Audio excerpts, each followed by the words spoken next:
Okay, this is our final section of Chapter 5. This is going to be Section 5.7 out of your textbook. And what we're going to be dealing with today is going to be dealing with the enthalpies of formation. And we'll talk about what that means here in just a little bit. We're going to talk about what the standard state is. We're going to talk about the enthalpy of formation and calculating enthalpy changes using that information. Okay, a lot of times in an attempt to confuse you, they talk about different types of enthalpies. They can talk about enthalpies of a reaction, which is the general form.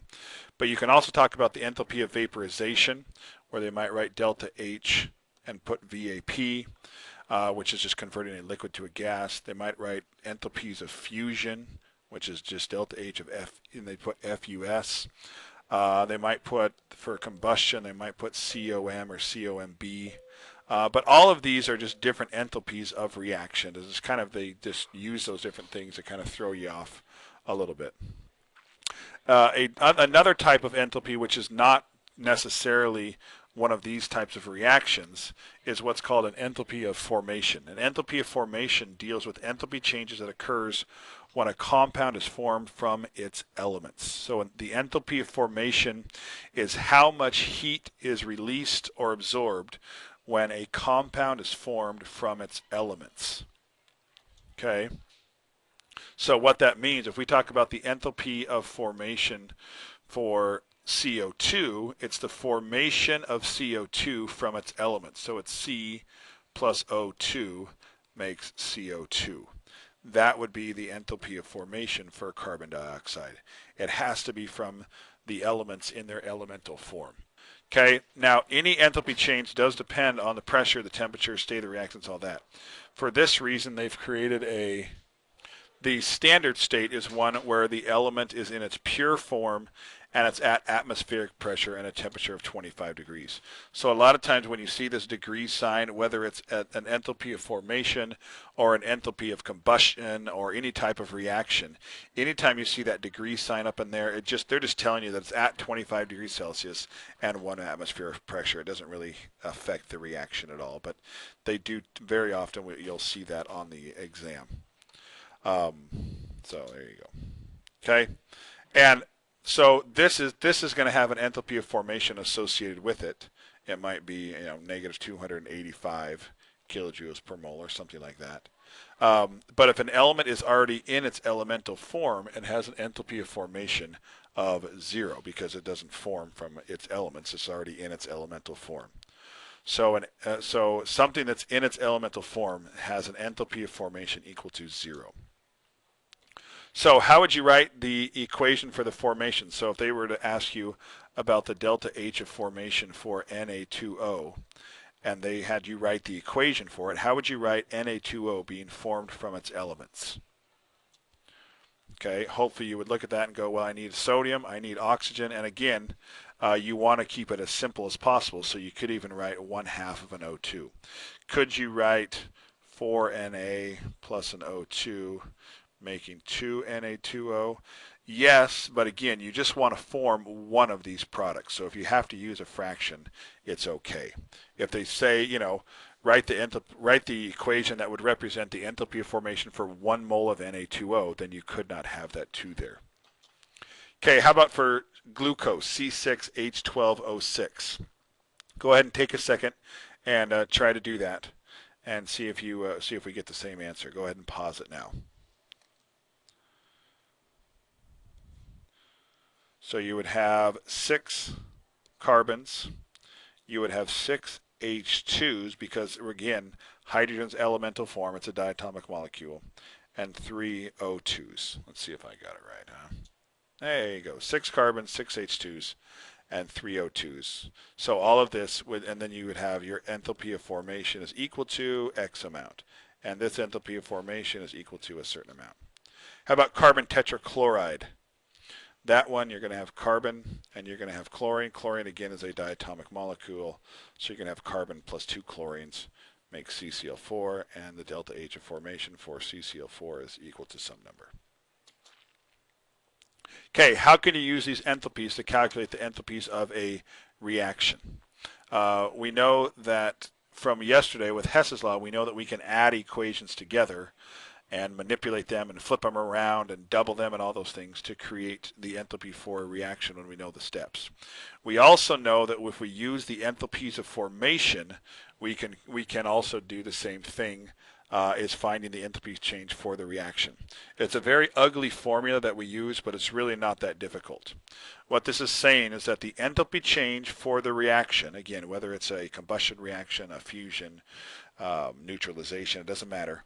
And again, at the standard state is equal to the sum, and we'll talk about the N and the M here in just a second, of the enthalpies of formation of the products minus the sum of the enthalpies of formation of the reactants. And I'll show you how we're going to use this here in just a second. The N and the M are the coefficients from the balanced equation. So if we know the enthalpy of formation of all of the products and all of the reactants, we can use those enthalpies of formation to calculate the enthalpy change for the entire reaction. And this is an equation that is given on the AP exam. I'll show you on the equation sheet, but it is on your equation sheet, written exactly how I have it written here. Okay, so we know the E stands for the sum of, and N and M represent the. Okay, so what do you have to do this? You have to have a balanced equation. If you don't have a balanced equation, if we come back to here, if you don't have a balanced equation, these coefficients that you're using will be wrong. Okay, so you have to have the balanced equation. You have to be given the enthalpies of formation for the different compounds. So if you're using the book, they're in table 5.3 in chapter 5. They're also at the end of the book in appendix C. On the exam, they would obviously have to give you the information that you need. And then you would just use that previous equation on the last slide to calculate the enthalpy change for the reaction. Okay? And don't forget that you have to multiply that coefficient from the balanced equation by its number. Okay? And then just like with Hess's law, you can manipulate those values as you need it to make sure your equation is written correctly. And then if it's in elemental form, it's equal to 0. Okay, so they want us to calculate the standard enthalpy change for the combustion of 1 mole of benzene, C6H6, to carbon dioxide and water. So first of all, we have to write a balanced equation. Let's see if you can do this. Okay, they want to show the combustion of C6H6. So take a second, go ahead and pause it now, and write the combustion of C6H6 and show me what that balanced equation would be.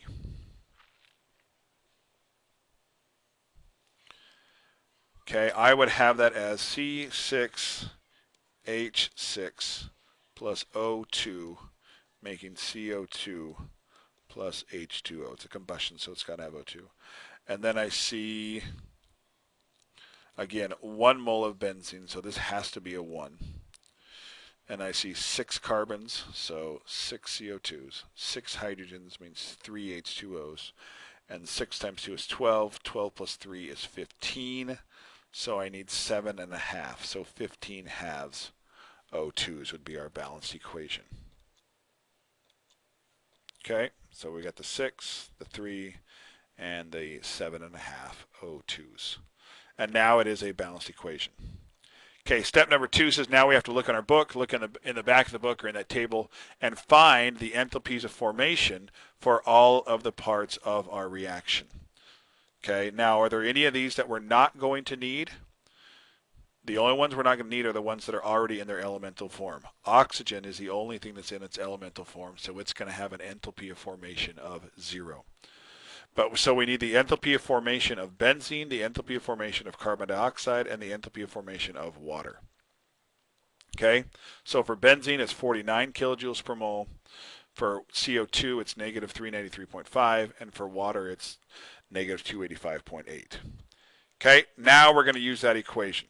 Okay, so here's our equation again, and we're going to start with the product. So if we write our equation again, which is the C6H6 plus O2 makes CO2 plus H2O, and we had the 6 here, the 3 here, and the 15 halves here. Our products are CO2 and H2O. So again, it's the sum of those enthalpy changes. So what we're going to do is we're going to take 6 times the enthalpy of formation of carbon dioxide. And again, why 6? Because of the coefficient of the balanced equation. So 6 times the enthalpy of formation of CO2 plus, because it's the sum, 3 times the enthalpy of formation of water. Again, why 3? Because there's 3 waters. Then we're going to subtract the enthalpy of formation of C6H6. Notice there's no number that we multiply by because there's only one benzene. And then the same thing for the oxygen. So then we just put the numbers in there. So it's 6 times the enthalpy of formation of carbon dioxide plus 3 times the enthalpy of formation of water. And it's products minus, and then all in big parentheses, notice, the reactants. So the enthalpy of formation of benzene was 49, and that's a positive value. And then for oxygen, we've got that 0. And so we add all those things up and put them all together, and you should get, and you might want to check your work, you should get negative 3,267 kilojoules. Okay, here's another one. Calculate the standard enthalpy of formation of solid magnesium hydroxide given the following data. So the enthalpy of formation, again, is the formation of magnesium hydroxide from its elements. So we know we're going to make MgOH2. So in this case, they don't even give us an equation. They expect us to be able to write it. So how do you form MgOH2 from its reactants? Mg plus O2 plus H2. And they want to know what's the enthalpy change for that reaction. Okay, so this is a very good question because it's a combination of what we learned yesterday and today. We're using enthalpies of formation, but now when they give us 3 reactions, it looks like we're going to have to use Hess's law, flip these equations all around to make our final equation. Okay, so there's our balanced equation. So what do we need to do to that first equation? So if we come back here, we've got Mg as a reactant. Here we have it as a reactant, but here we've got 2 of them. So it looks like our first reaction, there's no magnesium anywhere else, so we're going to have to cut this whole equation in half. So that's going to be 1, this is going to be 1/2, and this is going to become 1. And that also cuts the enthalpy change in half. So from 1203.6, we're going to go to negative 601.8, I believe, if I'm right, kilojoules per mole. Okay. And now we need an O2. The only place I see an O2, I see a half of 1 right here, but I see a whole 1 right here. So that we might have to work on that here a little bit. But notice here we need a 1 H2 as a reactant. Again, we've got an H2 here as a reactant, but we've got 2 of them. So we're going to have to cut this equation in half as well. So that's a 1, this is going to be a 1/2, and this is going to be a 1. And that also does the same thing here, where we're going to have negative 285.85, sounds right? Yeah, that's right. Okay, so we cut the equation in half, so we cut the enthalpy change in half. And then we've got MgOH2 as our product. In our second reaction, we have it as a reactant, so we have to flip this whole equation around. So that's going to become MgO plus H2O, producing MgOH2. And our enthalpy change for that is going to equal negative 37.1 kilojoules per mole. Okay, and then I'm just guessing, but I'm sure everything else is going to cancel. So we've got the O2 and the O2, 2 1/2 make a whole. We've got our H2. We've got 1 H2O here. We've also, remember, this one's gone because we flipped it around.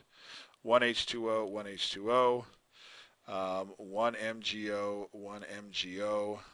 Looks like all we have left is our 1 magnesium, our 1 oxygen, our 1 hydrogen, and nothing here, just our MgOH2 as our product.